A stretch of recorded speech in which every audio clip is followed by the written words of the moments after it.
தம்பி ஆர் ஆசா அவர்களும் தந்தை பெரியாருடைய தீவிரமான தொண்டன். இது ஒற்றுமை. அவரு திராவிட முன்னேற்ற கழகத்தில் நாடாளுமன்ற உறுப்பினர். நான் திராவிட முன்னேற்ற கழகம் மறுபடியும் 2026 ஆட்சிக்கு வருவதுதான் நமக்கெல்லாம் பாதுகாப்பு என்று கருதும் தமிழ்நாட்டில் வாழும் ஒரு சாதாரண மனிதன். இதை சும்மா ஏதோ ஆராசா மேடையில் இருக்கிறாரு ஜால்ரா அடிக்கிறதுக்காக சொல்ல, ஓப்பனா சொல்றேனுங்க, நான் நல்ல பணக்காரன். யார் ஆட்சிக்கு வந்தாலும் எனக்கு கவலை இல்லை. எனக்கு சினிமா மார்க்கெட் இருக்கிறது நான் நடிக்கிற நடிப்புக்காகத்தான். எந்த கட்சி ஆட்சிக்கு வந்தாலும் எனக்கு அதை பத்தி கவலையே இல்லை. ஆனால் தமிழ்நாட்டுக்கு இன்றைய நிலையில் பாதுகாப்பு என்பது திராவிட மாடல் அரசு தான். அதுக்காக சொல்றேன். இங்க நான் ஏதோ கட்சி பிரச்சாரம் பண்றதுக்காக வர்றேன். இங்க திருப்பூர்ல இருக்கிற வட மாநிலத்தை சேர்ந்த சகோதர சகோதரிகள்ட்ட கேளுங்க, ஏப்பா நீ வேணா உங்க ஊருக்கு திரும்பி போயிடுற அப்படின்னு சரியான கோபம் வந்துடும். ஏப்பா நல்லா சந்தோஷமா வாழ்ந்துருக்கிற, ஏன்டா இங்க ஏன்னா அங்க அந்த அளவுக்கு கொடுமைகள், அந்த அளவுக்கு இந்த ஜாதி சார்ந்த கொடுமைகள், பெண்ணடிமைத்தனம் அவ்வளவு இருக்கு. நான் இப்ப சமீபத்தில் ஒரு பம்பாய்க்கு ஒரு ஷூட்டிங் போனேன். என்னமோ பேச்சு வாக்குல நான் பீஃப் எல்லாம் சாப்பிடுவேனுங்க. அது நான் என்ன சாப்பிடணும் நான் தானே முடிவு பண்றது. நீ யாரா சொல்றதுக்கு? நான் என்ன தோணுதோ எனக்கு அதை சாப்பிடுவேன். எனக்கு ஜீரணமான நான் சாப்பிடுவேன், அவ்வளவுதான். எனக்கு பீஃப் சாப்பிட்டு ஜீரணமாவது வயிற்றுல எல்லாம் புடுங்கிக்கல நான் சாப்பிடுவேன். இப்போ என்ன உனக்கு போச்சு? அங்க பம்பாயில போனா அங்க பீஃப் ஸ்டாலே கிடையாது சார், இங்கெல்லாம் பீஃப் ஸ்டால வைக்க முடியாது சார் அப்படிங்கிற அந்த அளவுக்கு அங்க கொடுமைகள் இருக்குது. இன்னைக்கு எல்லாத்துக்கும் முன்னுதாரணமா நம்ம தமிழ்நாட்டு சிந்தனை தாங்க போயிட்டு இருக்குது. நம்ம என்ன நினைச்சிட்டு இருந்தோம், மகாராஷ்டிராவையும் பாம்பேயும் ஹிந்தி மாநிலம் நினைச்சிட்டு இருந்தோம். அது மராட்டி மாநிலம். இன்னைக்கு மிகப்பெரிய இந்திய எதிர்ப்பு தமிழ்நாட்டை விட கர்நாடகாலேயே மகாராஷ்டிராலேயும் தான் இருக்குது. மகாராஷ்டிரால சொல்றே நான் மராட்டி. உங்களுக்கு தெரியுமா கஜோல்னு ஒரு ஹீரோயின் எதில் நடிச்சாங்க உங்களுக்கு சொல்ற புரியுற மாதிரி சொல்றேன். மின்சார கனவா? ஆமா, நம்ம அதில் நடிச்ச ஹீரோயின் அவங்க போய் பாம்பேல போய் மராட்டியில பேசிக்கிறாங்க, ஹிந்தியில பேச சொல்லி கேட்டுருக்காங்க. அதெல்லாம் முடியாது, நான் என் தாய்மொழியில் தான் பேசுவேன், உனக்கு புரிஞ்சா புரியுது, புரியாட்டி போது போடா அப்படின்ட்டாங்க. இன்னைக்கு அந்த நிலைமையை நம்ம 100 வருஷத்துக்கு முன்னாடியே ஆரம்பிச்சவங்க. உண்மையான கதாநாயகன், ரியல் ஹீரோ ஆர் ஆசா அவர்களே. கட்டப்பா எல்லாம் வெறும் அட்டக்கத்திங்க. நிஜமான ஹீரோ ஆர் ஆசா தான். நிஜமான கத்தி எடுத்து குத்துனா என்ன ஆகிறது? பிளாஸ்டிக் கத்தி. அட்டைனா டப்புன்னு உடஞ்சிரும், பிளாஸ்டிக் கத்தி. அதனால தான் சொல்றேன் நிஜமான கதாநாயகனான. ஏன்னா மக்களுக்காக உழைப்பவர். டெல்லியில் போய் இங்கே குரல் கொடுக்கறது வேற, அங்கே போய் டெல்லி நாடாளுமன்றத்தில் தம்பி ஆர் ஆசா அவர்கள் மைக்க பிடிச்சாருன்னா டெல்லியே நடுங்கும். அந்த ஆள் தான் நிஜமான ஹீரோ. ஒரு ரியல் ஹீரோ, சூப்பர் ஹீரோனா நம்ம தமிழ்நாட்டுக்காக டெல்லியில் குரல் கொடுத்து டெல்லியை நடுங்க வச்சு, ஆமாம் இவங்க பேசுறதெல்லாம் நியாயமான விஷயம் தானே அப்படின்னு அவங்க மண்டையில் போய் ரேற அளவுக்கு சொல்கிறாங்க பார்த்தீங்களா, அவங்க தான் ரியல் ஹீரோ. இங்கே நட்புரை நிகழ்த்திய திரு சுந்தர்ராச அடிகளார் அவர்களே அருமையாக பேசினார். அதே மாதிரி சல்மான் பாரிஸ் பாகவி தலைமை இமாம் LSJM பெரிய பள்ளிவாசல், அவர் பெரிய பள்ளிவாசல் திருப்பூரை சேர்ந்தவர்களே. நான் வரதுக்கு முன்னாடியே அவர் பிரமாதமாக பேசுவார்னு சொன்னாங்க. பெரிய எதிர்பார்ப்போடு வந்தேன். அதே மாதிரி அருமையாக பேசினார். ஜே ஸ்டான்லி தேவகுமார் ஆயர் TELC திருப்பூரை சேர்ந்தவரே அவர்களே. நன்றியுரை வழங்கவிருக்கும் வே சுரேஷ் அவர்களே. இந்த பேரே ரொம்ப மகிழ்ச்சியாக இருக்குங்க. யாவரும் சமமென இணைந்திடும் கரங்கள், மரத்தால் பிரிந்தாலும் மனதால் இணைவோம் அப்படின்னு மத நட்புறவை வலியுறுத்தி நடத்துகிற இந்த கூட்டத்தில் கலந்துக்கிறதுக்கு நான் ரொம்ப மகிழ்ச்சி, ரொம்ப பெருமையும் நினைக்கிறேன். நடத்துகிற அமைப்புகள் எல்லாமே பார்த்திங்கன்னா தமிழ்நாடு கலை இலக்கிய பெருமன்றம், தமிழ்நாடு முற்போக்கு எழுத்தாளர்கள் கலைஞர்கள் சங்கம், திராவிடர் கழகம், தந்தை பெரியார் திராவிடர் கழகம், திராவிடர் விடுதலை கழகம், புரட்சிகர இளைஞர் முன்னணி, ஆரித்தமிழர் பேரவை, தமிழ் புலிகள், திருப்பூர் இஸ்லாமிய அமைப்புகள், திருப்பூர் கிறிஸ்துவ அமைப்புகள், தமிழ் சைவ பேரவை, அத்தனை பேருக்கும் என்னுடைய நன்றியை கூறி என்னுடைய உரையை ஆரம்பிக்கிறேன். அது என்ன நவீன மனிதர்கள், ஜீன்ஸ் பேண்ட் போட்டு டிஷர்ட் போட்டு செல்ஃபோனை கையில் வச்சுட்டு சுற்றினா நவீன மனிதர்களா? புத்தியில் நவீனம் இருக்கணும், இங்கே இருக்கணும் நவீனம். நீங்கள் போடுற ட்ரெஸ்ஸில் இருக்கக்கூடாது, நீங்கள் பண்ணுற வெட்டிக்கிற கட்டிங்ஸில் இருக்கக்கூடாது. நவீனம் என்பது மனதில் வர வேண்டும். அதனால்தான் நவீன மனிதர்கள்னு பேர். ஏன்னா மனிதன் மனித குலம் தோன்றினது இந்த கொரில்லா, இந்த குரங்கில் இருந்தால் மனிதன் பிறந்தான்னு சொல்கிறோம் இல்லையா?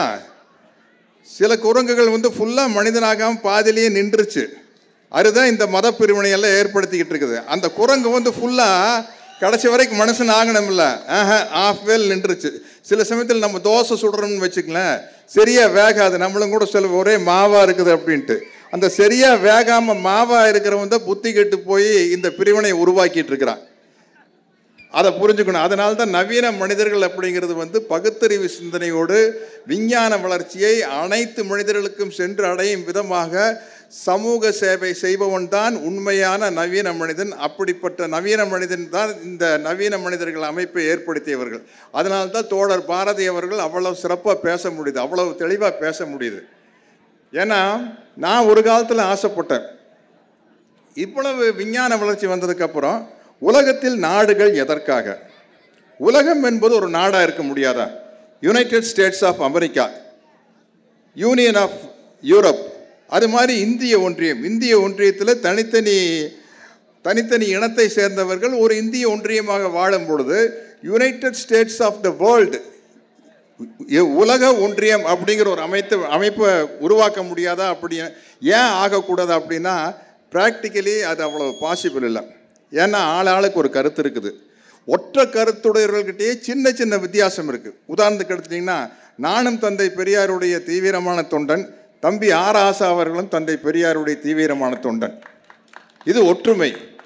அவர் திராவிட முன்னேற்ற கழகத்தில் நாடாளுமன்ற உறுப்பினர், நான் திராவிட முன்னேற்ற கழகம் மறுபடியும் 2026 ஆட்சிக்கு வருவதுதான் நமக்கெல்லாம் பாதுகாப்பு என்று கருதும் தமிழ்நாட்டில் வாழும் ஒரு சாதாரண மனிதன். இதை வந்து சும்மா ஏதோ ஆராசா மேடையில் இருக்கிறாரு ஜால்ரா அடிக்கிறதுக்காக சொல்ல, ஓப்பனாக சொல்கிறேனுங்க, நான் நல்ல பணக்காரன், யார் ஆட்சிக்கு வந்தாலும் எனக்கு கவலை இல்லை. எனக்கு சினிமா மார்க்கெட் இருக்கிறது நான் நடிக்கிற நடிப்புக்காகத்தான். எந்த கட்சி ஆட்சிக்கு வந்தாலும் எனக்கு அதை பற்றி கவலையே இல்லை. ஆனால் தமிழ்நாட்டுக்கு இன்றைய நிலையில் பாதுகாப்பு என்பது திராவிட மாடல் அரசு தான். அதுக்காக சொல்கிறேன். இங்கே நான் ஏதோ கட்சி பிரச்சாரம் பண்ணுறதுக்காக வரல. எனக்கு ஒன்றும் பிரச்சனை இல்லை, எல்லாருமே நண்பர்கள் தான், எல்லா கட்சியிலையும் நண்பர்கள் இருக்கிறாங்க. அது மாதிரி இப்போ இருக்கிற நிலைமையில் வந்து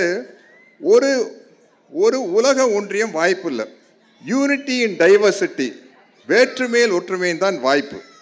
ஏன்னா தோழர் கனிமொழி அவர்கள் ஸ்பெயின்லேயும் எங்கேயோ நடந்த ஒரு மாநாட்டில் ஒருத்தர் கேட்குறாரு, இந்தியாவின் தேசிய மொழி எது அப்படின்ட்டு. டக்குன்னு எந்திரிச்சு அடித்தாங்க, யூனிட்டி இன் டைவர்சிட்டி. ஏன் அப்படி பதில் சொல்ல முடிஞ்சுன்னா, அவங்க பெரியாரின் பேத்தியாக இருந்ததனால், அண்ணாவின் பேத்தியாக இருந்ததனால், கலைஞரின் மகளாக இருந்ததனால் அந்த பகுத்தறிவு சிந்தனையோடு அந்த வார்த்தையை சொல்ல முடியுது. யூனிட்டி இன் டைவர்சிட்டி, வேற்றுமையில் ஒற்றுமை அப்படிங்கிறது தான் இங்கே முக்கியமான விஷயம். இந்த உலகத்துக்கே வந்து இன்னைக்கு தேவை வந்து உலகத்தின் மொழி எது? இந்தியாவின் தேசிய மொழி அல்ல, உலகத்தின் தேசிய மொழியாக என்ன இருக்கணும்னா யூனிட்டி இன் டைவர்சிட்டி தான் இருக்கணும். ஏன்னா எல்லாத்தையும் கலைச்சிக்கிட்டு நம்ம எல்லாம் ஒன்றுன்னு சொல்லவே முடியாது.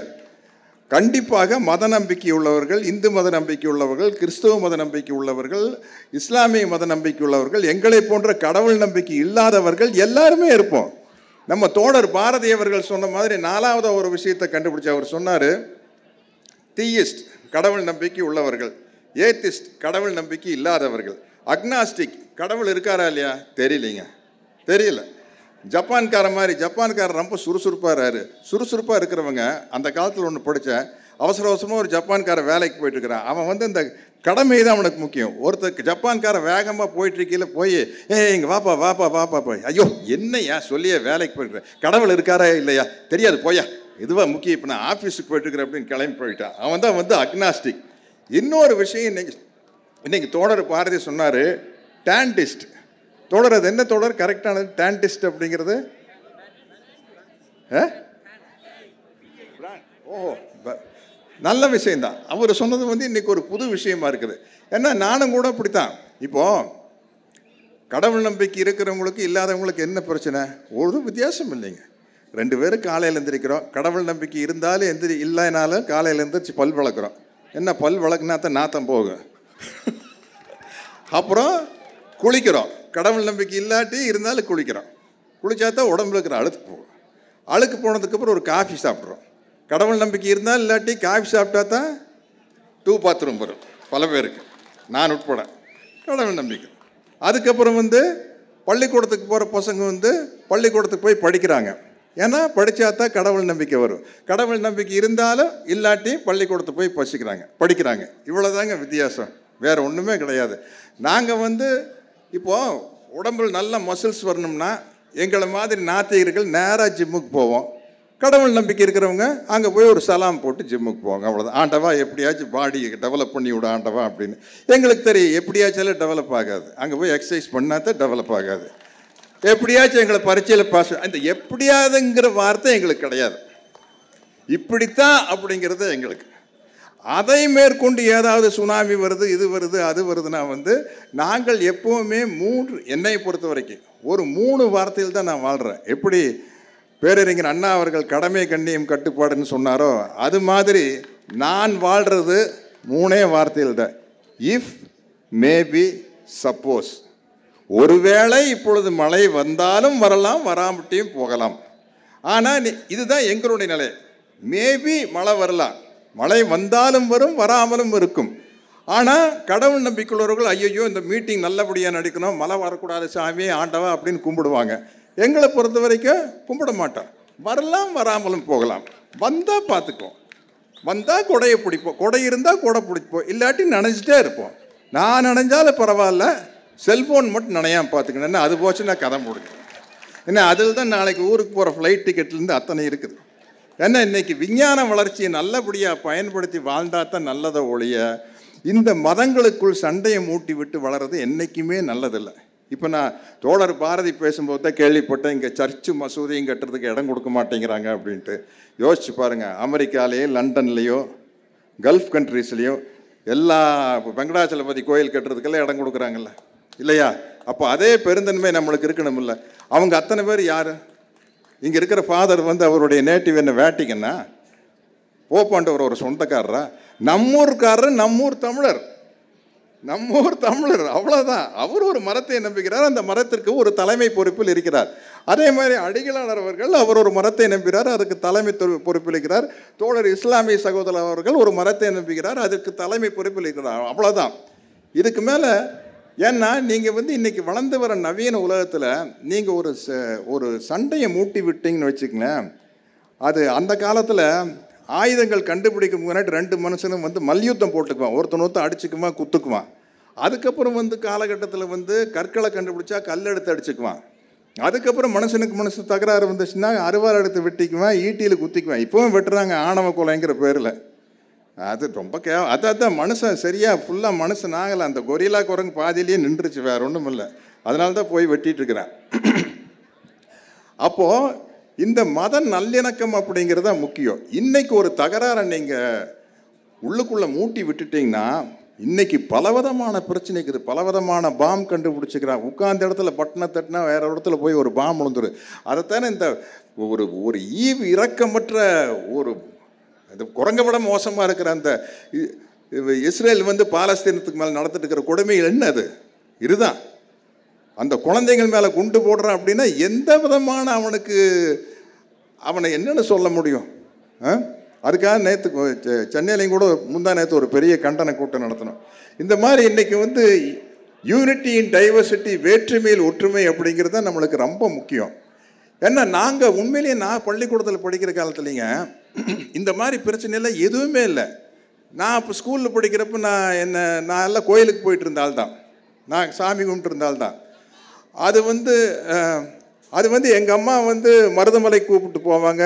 கோயம்புத்தூரில் ரெட்ஃபீல்ட்ஸில் அந்தோனியார் சர்ச் இருக்குது இல்லைங்க, அங்கே ஞாயிற்றுக்கிழமை அந்தோனியார் சர்ச்சில் போய் அந்த ஒரு திட்டு மேலே உப்பு வச்சுருப்பாங்க, அந்த உப்பு எடுத்து சாப்பிட்டு வருவோம். அதுக்கப்புறம் அங்கே இருக்கிற ஒரு மசூதிக்கு எங்கள் அம்மா கூப்பிட்டு போவாங்க. எல்லா கோயிலுக்கும் கூப்பிட்டு போவாங்க, எல்லா கோயிலுக்கும் நான் போயிருக்கிறேன்.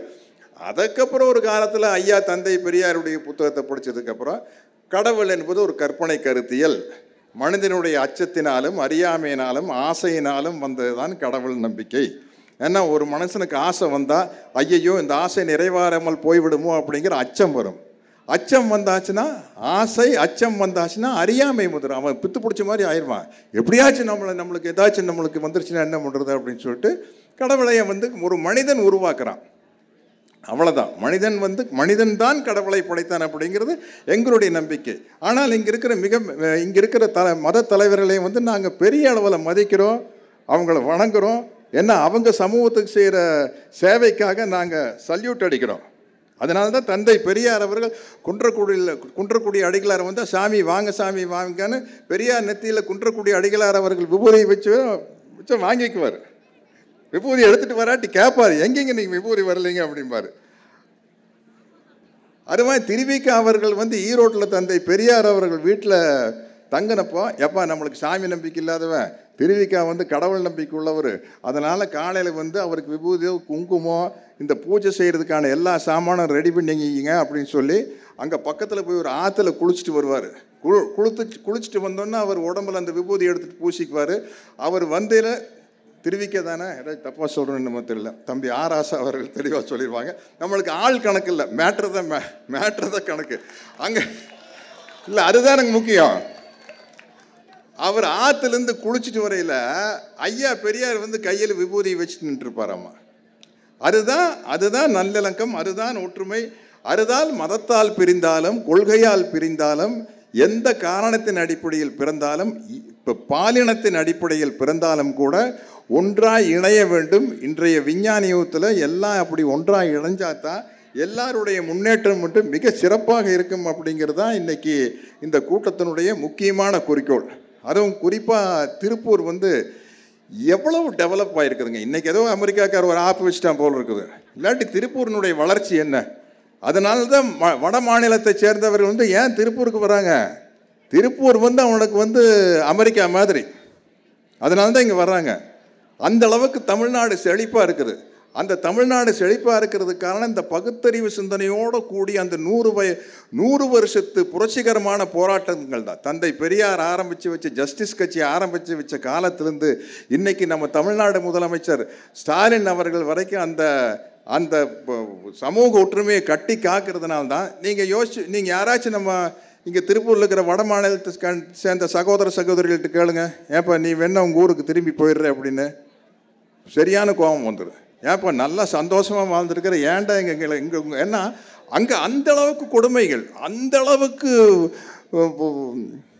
அந்தளவுக்கு வந்து இந்த ஜாதி சார்ந்த கொடுமைகள், பெண்ணடிமைத்தனம் அவ்வளவு இருக்குது. நான் இப்போ சமீபத்தில் ஒரு பம்பாய்க்கு ஒரு ஷூட்டிங் போனேன். என்னமோ பேச்சு வாக்கில் நான் பீஃபெல்லாம் சாப்பிடுவேனுங்க. அது நான் என்ன சாப்பிடணும், நான் தானே முடிவு பண்ணுறது, நீ யாரா சொல்கிறதுக்கு? நான் என்ன தோணுதோ எனக்கு அதை சாப்பிடுவேன். எனக்கு ஜீரணமான நான் சாப்பிடுவேன், அவ்வளோதான். எனக்கு பீஃப் சாப்பிட்டு ஜீரணமாகுது, வயிற்றுல எல்லாம் பிடுங்கிக்கல, நான் சாப்பிடுவேன். இப்போ என்ன உனக்கு போச்சு? அங்கே பம்பாயில் போனால் அங்கே பீஃப் ஸ்டாலே கிடையாது சார், இங்கெல்லாம் பீஃப் ஸ்டாலே வைக்க முடியாது சார் அப்படிங்கிறேன். அந்தளவுக்கு அங்கே கொடுமைகள் இருக்குது. இன்றைக்கி எல்லாத்துக்கும் முன்னுதாரணமாக நம்ம தமிழ்நாட்டு சிந்தனை தாங்க போயிட்டுருக்குது. நம்ம என்ன நினச்சிட்டு இருந்தோம், மகாராஷ்டிராவையும் பாம்பேயும் வந்து ஹிந்தி மாநிலம்னு நினச்சிட்டு இருந்தோம். அது மராட்டி மாநிலம். இன்றைக்கி மிகப்பெரிய இந்திய எதிர்ப்பு தமிழ்நாட்டை விட கர்நாடகாலேயே மகாராஷ்டிராலேயும் தான் இருக்குது. மகாராஷ்டிராவில் சொல்கிறே நான் மராட்டி. உங்களுக்கு தெரியுமா, கஜோல்னு ஒரு ஹீரோயின் எதில் நடித்தாங்க உங்களுக்கு சொல்கிற புரியுற மாதிரி சொல்கிறேன்னா, மின்சார கணக்கான இந்தியில் பெரிய ஹீரோயின், மின்சார கனவா, ஆமாம் நம்ம அதில் நடித்த ஹீரோயின். அவங்க போய் பாம்பேயில் போய் மராட்டியில் பேசிக்கிறாங்க, ஹிந்தியில் பேச சொல்லி கேட்டுருக்காங்க. அதெல்லாம் முடியாது, நான் என் தாய்மொழியில் தான் பேசுவேன், உனக்கு புரிஞ்சா புரியுது, புரியாட்டி போது போடா அப்படின்ட்டாங்க.